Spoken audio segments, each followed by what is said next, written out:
It's a damn shame what the world's gotten to for people like me, people like you. Wish I could just wake up and it not be true.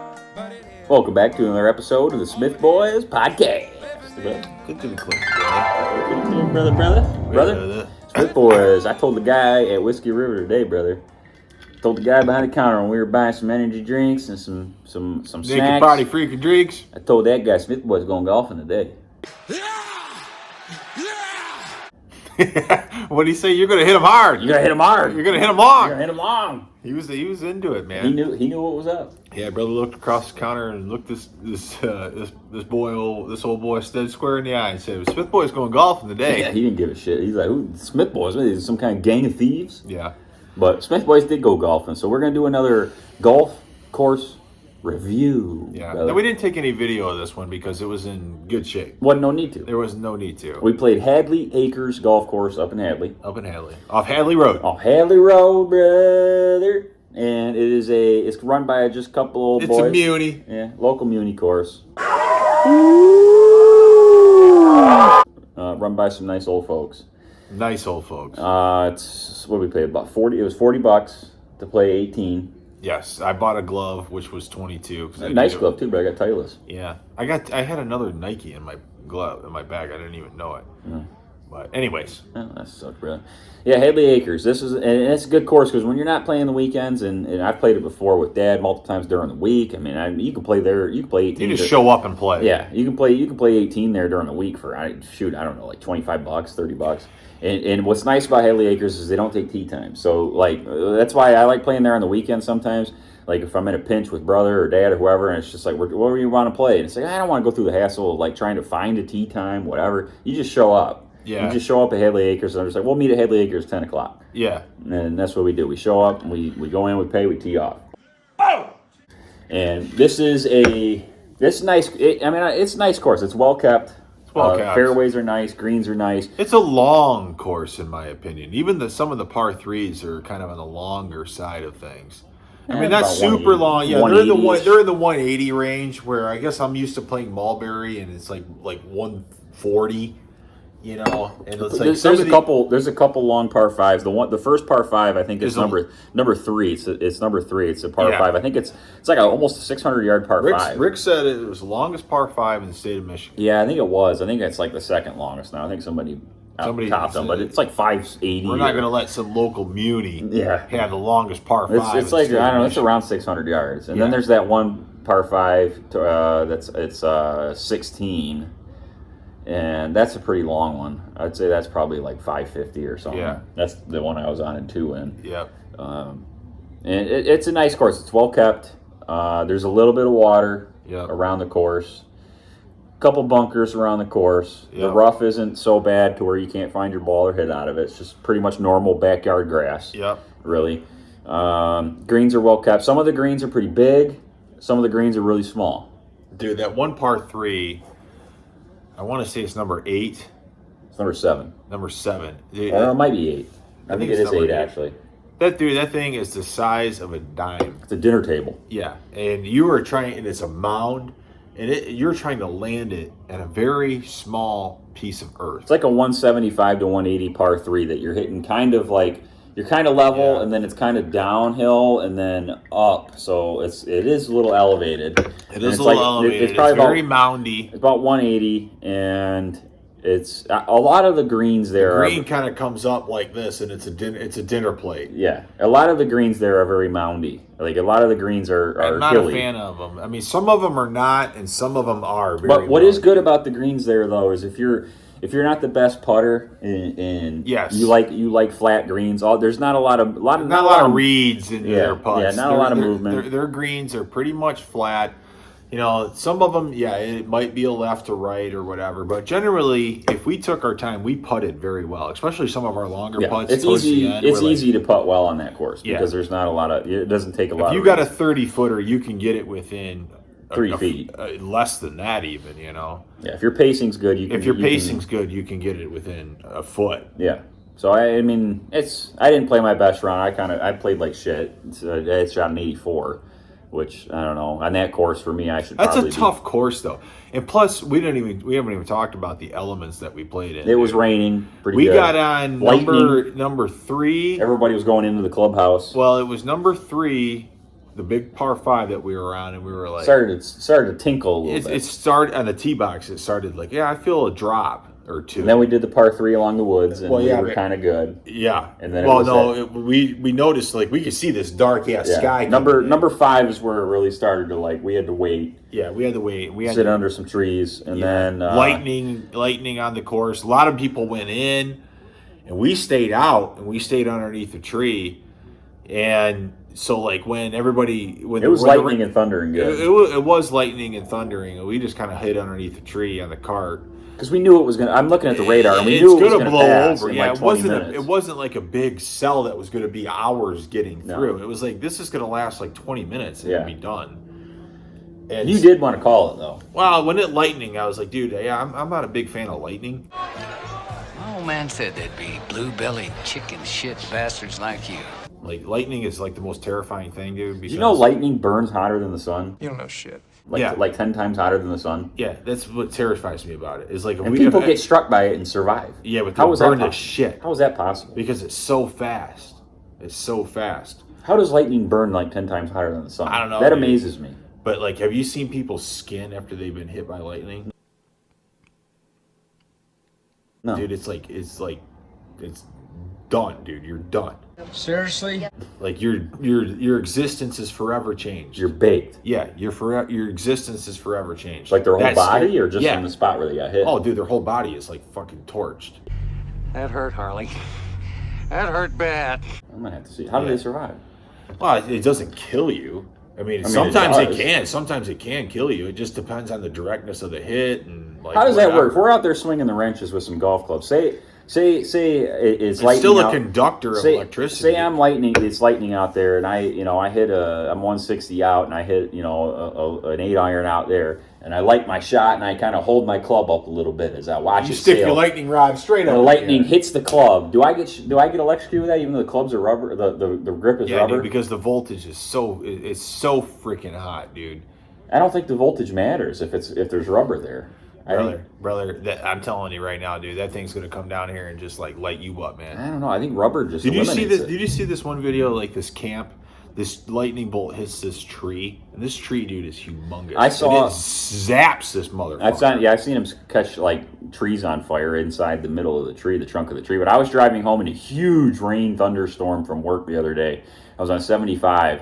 And this is the worst rainstorm I've ever driven in. Like, I was on 75, and everybody was literally going about 25 miles an hour. And people were putting their emergency flashers on so that their lights were blinking on their taillights, just so that you could see them. Because it's so heavy. You had your wipers going at the ultimate speed, and even then, it was still so foggy and so rainy. I've driven in that type of shit. And I look out my side window, and I hear, kapow!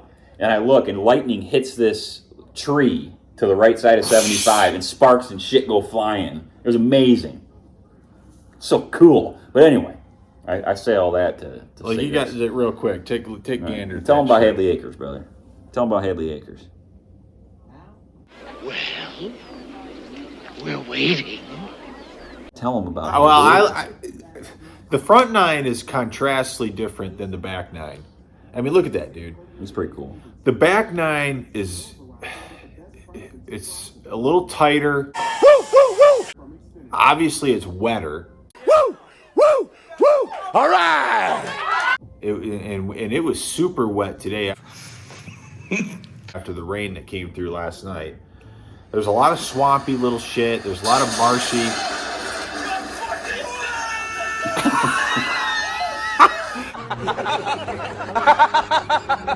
Look at that. You send that to me, and I'll put it in so they know when we're watching.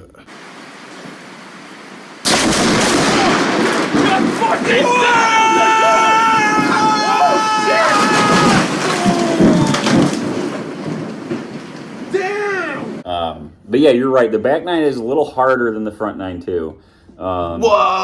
There's a lot more trouble you can get in on the back because a lot of the fairways are a little narrower. There's woods on both sides of some of the fairways. You got to be pretty good. There's cliffs on both sides.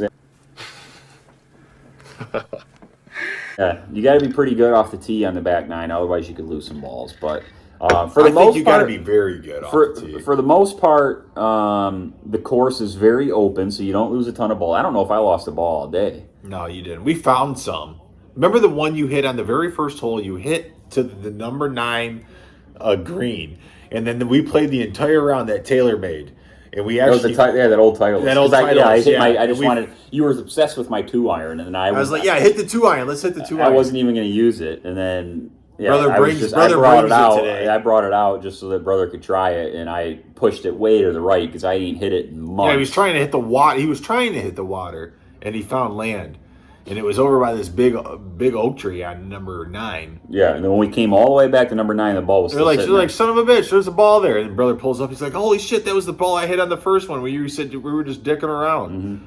It laid there the entire round. It's a very open course, so you're liable or you're not liable to lose really many balls. If you're a good golfer, you shouldn't lose any balls on that course. Because if you hit it into the rough, you should find it. And I mean, if you're a pretty good golfer, you're able to hit it straight enough to where you won't get in trouble with the woods. The hole that is the hardest to not lose a ball is that first par 3, number 4, right along the woods on the left and then the tree line on the right. It's that 175. Dude, you got to be par 3. deadpan gun barrel straight. I was. Yeah, you were.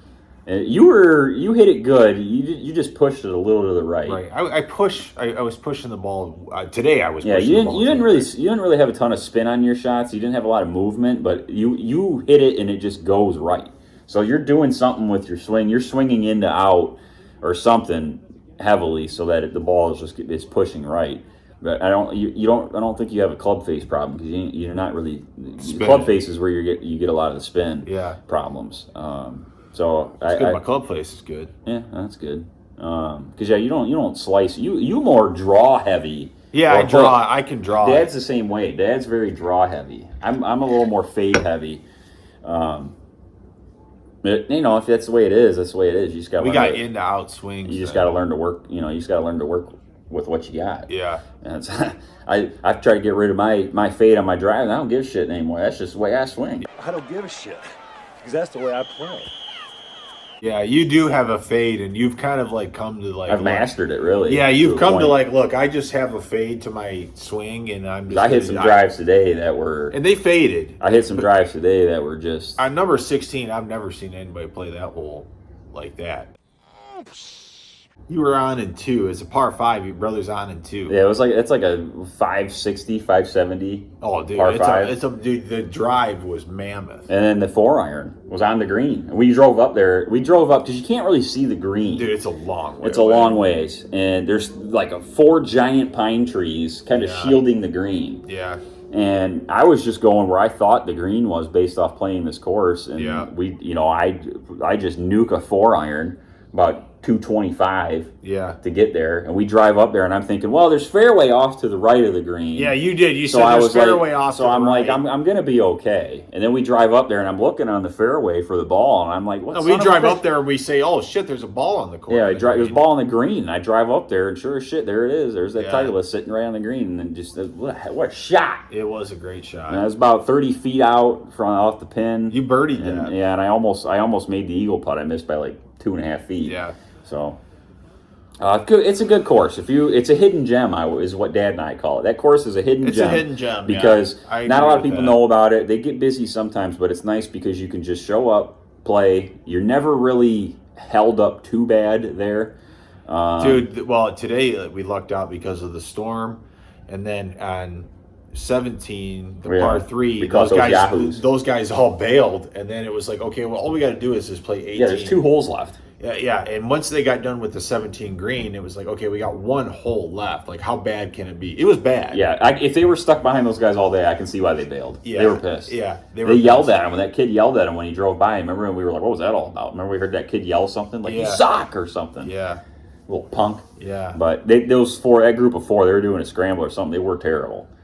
Way too long. It's like, dude, you got to pick up the pace. And they were just watching them play. They're terrible, brother. Yeah. I say this all the time, because I'm naturally kind of I'm a pretty decent golfer, pretty good golfer. When you play good, you play quick. Yeah, I'm a pretty good golfer, but I watch some of these people play, and I'm just like, this game. Like everybody talks about how hard golf is, and I'm just like, it's really not. It's not that hard. When I'm watching, like golf ain't that hard. When we're watching some of these guys play, people make it. We remember that one guy that was teeing off in front of us in that threesome. This guy hit the ball on what was that? When that little nasty little before the par 4 along the woods. Yeah, par 4 along the woods. What is that? 15, 11, 14. I think it's 12. No.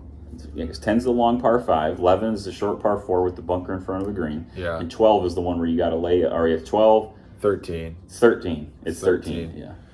He, he hits the ball, and he kind of makes you believe like he's Johnny Golf. Well, because we walk up to him on 11 or 12. And that was the two waters. The two water comes in this way, he hits water a comes ball. in this way. He hits a ball, and we hear him like swear or whatever, and like he kind of looks at us like. Like he gives this impression like, oh, he's actually a really good golfer, and we just happen to see his one bad shot. Yeah. And I'm instantly thinking, you suck at golf. Yeah, dude, I can tell right now you ain't no I good. saw your swing. You're terrible. From one bad golfer to another, I know you ain't any good. I can usually tell if somebody's good or not just by the aura. I mean, what they're wearing, how they're swinging. I can usually tell if someone's pretty decent or not. But then you're talking about the one where he flipped the ball off. Yeah. On 13, this guy tees off, and instantly, as soon as he hits the ball, he just gives the finger to the ball. Yeah, he hits the ball. He hits the ball like this. He comes up and he gives the finger to the ball. You motherfucking accuser! As the ball's going down the fairway, it's like what? I turned to brother and I said, Jesus Christ! I'm like, what in the hell are we out here with? And then we were. Oh, I don't even want to get to that other hole. Remember when that kid? Yeah, the kid just starts running after the ball. Little fat kid running around after the ball. And then he hit one across the water, though. Brother's like, watch this. This little fat kid's going to dink this into the water. Wrong. Well,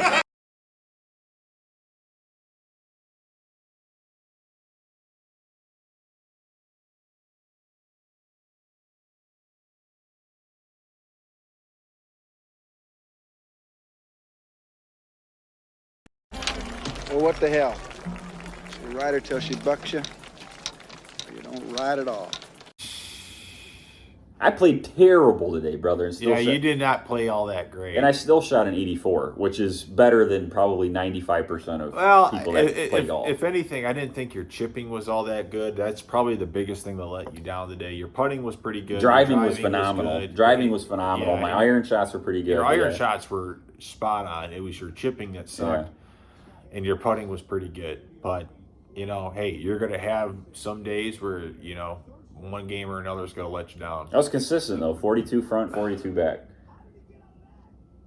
Look at that, Trevor Lawrence. I'm surprised he's even playing. You were consistent, too. I don't know if we want to give him your score, but we can I shot a 54 and a 54. I beat brother by 24 strokes. Yeah, it was not pretty. I mean, I had some struggles off the tee. My irons actually were pretty good. And then I had some bad chips. If we could hone you in from pushing the ball, we get you. It to cost a range. me a lot of time. We'll get you to the range and let me watch you swing a little bit. And we'll get you figured out. But because you're hitting my irons. Brother's buying my irons, by the way. I guess he's decided. He put my irons in his bag, so he is going to buy them, I guess. So I got some shopping to do coming up. But you strike them well. Yeah, I'm a good striker of the golf ball, I guess, but you push them right. I push them right, yeah. So there's something with your alignment, something with your there's something with it. It just needs a little tweak. Yeah, you just gotta get out there and start swinging a little more, get to the range or something, hitting to the net or something.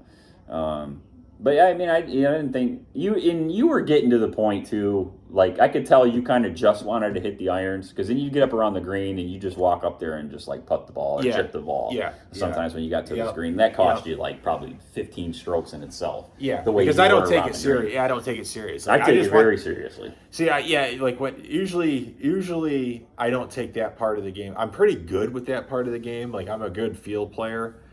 But my whole thing today was just making contact and hitting the irons good because that's really like golf to me. But the chipping and the putting, I just need to kind of focus and be like, okay, I'm really actually going to try to score good today. I want to try to score and hit every shot meaningfully. John Daly says a game of golf starts from 150 yards in. Yeah. Dude, and it's so true. And I take around the greens very seriously, like the chipping and the putting now. And I've gotten a lot better. Putting was like my worst part of my game for the first couple of years. And like over the last like 6 months, I've gotten really good at it. And it's all confidence too, because I used to walk up to like 4-foot putts, 5-foot putts that were easy with no break, and I would just be like, well, I'm gonna fucking miss this, and it'd be for par, and I'd be like, well, I'm gonna goddamn miss this, and then sure as shit I would, because I wouldn't take it serious. I started taking it more serious, and now I walk up to like 10-foot putts, and I'm like, all right, this is gonna say par right here. Yeah. And I've made countless 10, 11 footers for like 4 par, or I've made some of them for birdie, and it's a confidence thing, with putting. But I take up my reads a lot more serious. I look at it from the ball's perspective to the hole, and I always walk behind the pin the same distance my ball is away from the pin, and look at it from the other side too. And then I walk down, the short side of the ball to where I'm looking, like where, if it's below like the side of the ball, to see how far the ball is below the hole, like or height the other wise. way around, to see, if I'm putting, how far I'm putting uphill. Is the cup 2 inches above the ball? Is it 2 inches below the ball? So I've taken my putting very seriously. Out, boys. That's taken 7-8 strokes off my game for sure in this season.